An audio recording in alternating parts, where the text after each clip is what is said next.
Dear Mother and Father, it is another week of baking weather, though we have had some cloudy days. I noticed that even with the clouds in the sky, the weather still holds at a warm temperature. But the difference is noticeable. I must still cover up to avoid the risk of sunburn, even so. Nothing extraordinary happened this week. The piglets that I told you about before have grown very little, and yet they look ever more like proper piglets, oinking and thrashing about. Less and less do I see them huddling around their nurses, and more do they seem to perk up and walk around in the sunlight. Our farm animals multiply with the summer heat, as do the innumerable flies.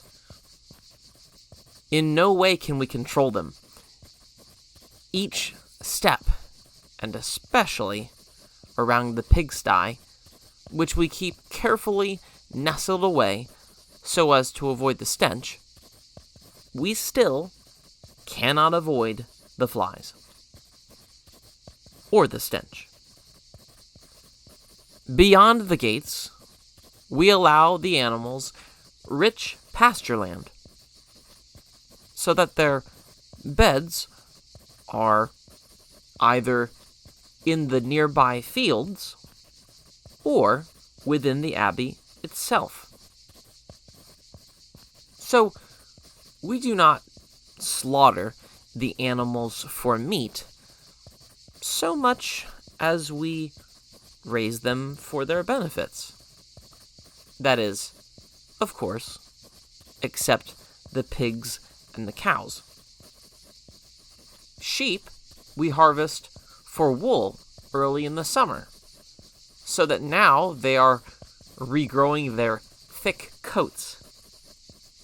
I was enthralled earlier this year when the shearing games were held. See, instead of a normal, thoughtless shearing of the sheep amongst individual shepherds, the whole Abbey gathers around with a great feast to watch special teams of shearers shear their individual sheep as fast as possible. Using wide shears, each man would wound about the animal before him, working diligently with his team to cut off each remaining hair till none remained. The immense aggression of the members together, while the sheep beneath their shears said nothing, is a sight to behold. Cheering crowds, somehow reserved, even in their excitement, considering where we are, watching the meticulous efforts of their fellow Abbey members till one team is crowned the winner. That team is allowed to partake first in the feast, that great feast that always follows, so I am told. This year, the winners were brothers Spangle, Haggerty, Ewan, Arwing, and Wrigley. Taken together, I wasn't that surprised that their team had been at the sport since they were born, arranged together as if spelled out for that particular task from birth. Not much earns the praise of men around here than a well-performed sheep shearing, it appears. That moment, that event, I suppose, remains in my memory as the single moment, the peak of highest emotion since I have come. And if that is not strange, my dear parents, I don't know what is. Anyway, I met Brother Spangle just before the main event. He was singular in form. Another elf, as Brother Ian is, and his cousin. Brother Spangle led the group with barked orders, finesse, and tenacity in the face of setbacks. Nothing would stop that team from success. I digress. I know you didn't pick up this letter just to hear about the antics of what could be considered sheep shearing fanaticism. I have received confirmation that the circus that I mentioned before is coming. We are all looking forward to that. But I am unsure when that will be rolling towards us. See, they travel in a caravan with animals and performers, just as you would imagine. We are now hearing incessantly that Brother Lankley loves the signing monkey the most. Each dinner time, before and after dinner time, of course, since we are not allowed to talk during the meal, it is always, "Brothers, remember the signing monkey!" And he says, "Brothers, blessings of the signing monkey are almost upon us." It sounds funny enough that I wish the person who said it just wasn't so annoying. A signing monkey? Parents, what does that even mean? Am I expecting to find a simple ape holding a scribbled vellum page? Will he motion about vaguely all the while his tamers seek to convince us of his supposed meaning? Apparently, Brother Lankley tells the truth, that there will be a monkey. I just hope to see an orangutan, personally, one more time. Did I spell that right? O-r-ang-u-h-t-t-a-n, O-r-a-n-g-u-h-t-t-a-n, orangutan. That cannot be spelled. There is that one book.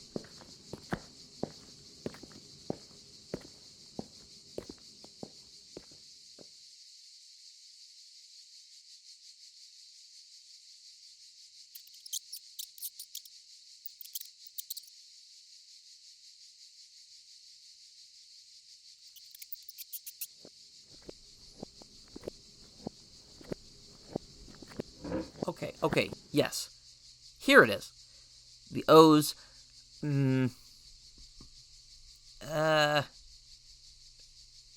where is that word? Brother Silvis! Brother Silvis! Whatever. I guess I'll put it back.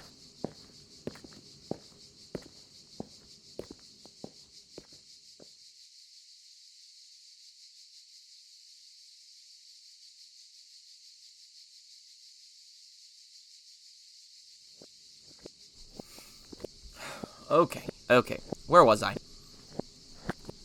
Orangutan? Orangutan? Orangutan? Orangutan? Orangutan? Orangutan? Oh, orangutan. Orangutan. Oh, that's a good idea. Orange limbs in sway. Jungle. Yeah, that works. And now, my dear parents, a haiku on the word orangutan. Orange limbs in sway. Jungle's thinker climbs the dusk, eyes old as the trees. Oh, I forgot. Anyway, Brother Medin shared that haiku with me, and I haven't been able to get that out of my head since he left last week. He always shares the oddest, most intriguing limericks and tidbits from his travels. But, in other news, with slightly more important news, Father Clam has had enough time to focus on the Abbey proper, so much so that he has begun directing that we begin the construction of new stabling for the animals. Ideally, he says, they will go beyond the Abbey walls in their new home. And we will move all of them by deep winter so that we can free our noses from the stench which constantly holds us captive. I have not been assigned to the task personally, but Brother Theodore has. I'm not particularly sure why, as not only is he not tall, but he has never expressed to me any skill in any physical craft remotely like woodworking. Though, I suppose all such projects demand hard labor to move things, or this or that, when necessary. Before I continue, and likely end my letter for now, I remind you that nothing really happened of interest this week. Please pardon me if you found this rather plain. After all, it is real life. I'm not making any of this up. I say that, parents, but you've heard the things that have happened. I'll let you judge whether I'm telling the truth or not. Of course, you know my character, so please believe what I say. Every story about Brother Lankley, Overman Simmons, the piglets, the circus, the time when the monks tried to dig up the old abbot when he wasn't dead, all these things, you know I was never fond of lying. So, there. That's that.